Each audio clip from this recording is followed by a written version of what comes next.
Saudi Arabian ആരോഗ്യ മന്ത്രാലയം പുറത്തിറക്കിയ ഏറ്റവും പുതിയ നിർദ്ദേശപ്രകാരം ഗുരുതരമായ ആരോഗ്യ പ്രശ്നമുള്ളവർക്ക് ഈ വർഷത്തെ ഹജ്ജ് തീർത്ഥാടനത്തിന് അനുമതി നൽകില്ല.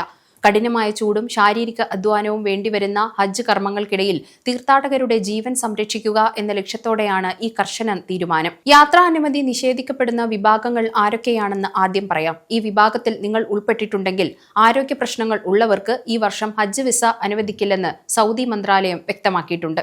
1. ഗുരുതര വൃക്ക രോഗങ്ങൾ, ഡയാലിസിസ് ചെയ്തുകൊണ്ടിരിക്കുന്നവരും വൃക്കയുടെ പ്രവർത്തനം ഗുരുതരാവസ്ഥയിലായവരും.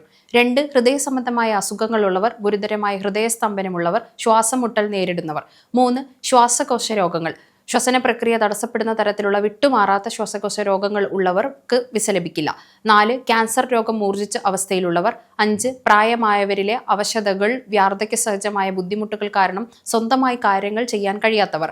6. തീവ്രമായ മാനസിക അസുഖങ്ങൾ നേരിടുന്നവർ. എന്തുകൊണ്ട് ഈ നിയന്ത്രണം സൗദി കൊണ്ടുവന്നിരിക്കുന്നത്? കഴിഞ്ഞ വർഷങ്ങളിൽ ഹജ്ജ് വേളയിൽ അനുഭവപ്പെട്ട കഠിനമായ ഉഷ്ണതരംഗം പല തീർത്ഥാടകരുടെയും ജീവൻ അപകടത്തിലാക്കിയിരുന്നു. ഈ വർഷവും മക്കയിലും പരിസര പ്രദേശങ്ങളിലും താപനില 50 ഡിഗ്രി സെൽഷ്യസ് വരെ ഉയരാൻ സാധ്യതയുണ്ട്. കിലോമീറ്ററുകളോളം നടക്കേണ്ടി വരുന്നതും തിരക്കിനിടയിൽ ശാരീരികമായി തളരാൻ സാധ്യതയുള്ളതും കണക്കിലെടുത്താണ് രോഗാവസ്ഥയിലുള്ളവർക്ക് വിലക്കേർപ്പെടുത്തിയിരിക്കുന്നത്. സുരക്ഷിതമായ ഹജ്ജ് എന്നതാണ് സൗദി ഭരണകൂടത്തിന്റെ ഇത്തവർഷത്തെ ലക്ഷ്യം. ഈ വർഷത്തെ ഹജ്ജിനായി തയ്യാറെടുക്കുന്നവർക്ക് ചില നിർദ്ദേശങ്ങളും അധികൃതർ പുറത്തുവിട്ടിട്ടുണ്ട്. 1. ഹജ്ജിന് അപേക്ഷിക്കുമ്പോൾ അംഗീകൃത ഡോക്ടർമാരിൽ നിന്നുള്ള ഫിറ്റ്നസ് സർട്ടിഫിക്കറ്റ് ഹാജരാക്കേണ്ടി വരും. 2. COVID-19, ഇൻഫ്ലുവൻസ തുടങ്ങിയ വാക്സിനുകൾ നിർബന്ധമായും എടുത്തിരിക്കണം. 3. അനുമതിയുള്ള രോഗങ്ങളുള്ളവർ തങ്ങൾ സ്ഥിരമായി കഴിക്കുന്ന മരുന്നുകൾ ആവശ്യമായ അളവിൽ കരുതുകയും അതിന്റെ പ്രിസ്ക്രിപ്ഷൻ കൈവശം വെക്കുകയും വേണം. ഇന്ത്യയിൽ നിന്നും UAE-യിൽ നിന്നും ഹജ്ജിന് തയ്യാറെടുക്കുന്ന പ്രവാസികൾ ആദ്യം സ്വന്തം ആരോഗ്യനില പരിശോധിക്കണം. വിമാന ടിക്കറ്റും മറ്റ് സൗകര്യങ്ങളും ബുക്ക് ചെയ്യുന്നതിന് മുമ്പ് ശാരീരികക്ഷമത ഉണ്ടെന്ന് ഉറപ്പുവരുത്തുന്നത് സാമ്പത്തിക നഷ്ടം ഒഴിവാക്കാൻ നിങ്ങളെ സഹായിക്കും.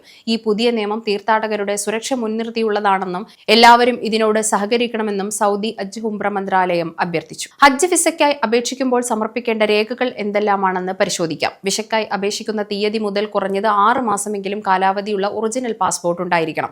വെളുത്ത ബാക്ക്ഗ്രൗണ്ടിൽ എടുത്ത പാസ്പോർട്ട് സൈസ് ഫോട്ടോ, ഡിജിറ്റൽ കോപ്പിയും ഒറിജിനലും ഉണ്ടായിരിക്കണം. എല്ലാ രേഖകളും സ്കാൻ ചെയ്ത് ഡിജിറ്റൽ രൂപത്തിൽ സൂക്ഷിക്കുന്നത് ഓൺലൈൻ അപേക്ഷ വേളയിൽ ഉപകരിക്കും. സൗദി അറേബ്യയുടെ ഈ വിസ സമ്പ്രദായം വഴി അപേക്ഷിക്കുമ്പോൾ വിവരങ്ങൾ കൃത്യമാണെന്ന് ഉറപ്പുവരുത്തുക. താമസ സൗകര്യം, മക്കയിലെയും മിനായിലെയും സേവനങ്ങൾ എന്നിവയെ അടിസ്ഥാനമാക്കി പാക്കേജുകളെ 3 ആയി തരംതിരിച്ചിരിക്കുന്നു. അതിൽ ഒന്നാണ് എക്കോണമി പാക്കേജ്. ഏകദേശം 90,000 മുതൽ 1,35,000 ഇന്ത്യൻ രൂപയാണ് ചെലവ് വരുന്നത്. രണ്ടാമതാണ് മീഡിയം പാക്കേജ്. ഏകദേശം 1,50,000 മുതൽ 2,25,000 ഇന്ത്യൻ രൂപയാണ് ചെലവ് വരുന്നത്.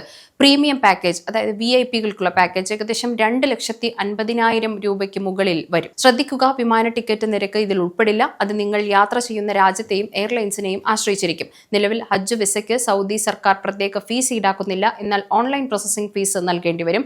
തീർത്ഥാടകർക്കായി ഏകദേശം 7,000 മുതൽ 11,000 രൂപ ഇൻഷുറൻസ് തുകയായി നൽകേണ്ടി വരും. ഇത് വിസ നടപടികൾക്കൊപ്പം തന്നെ അടയ്ക്കണം.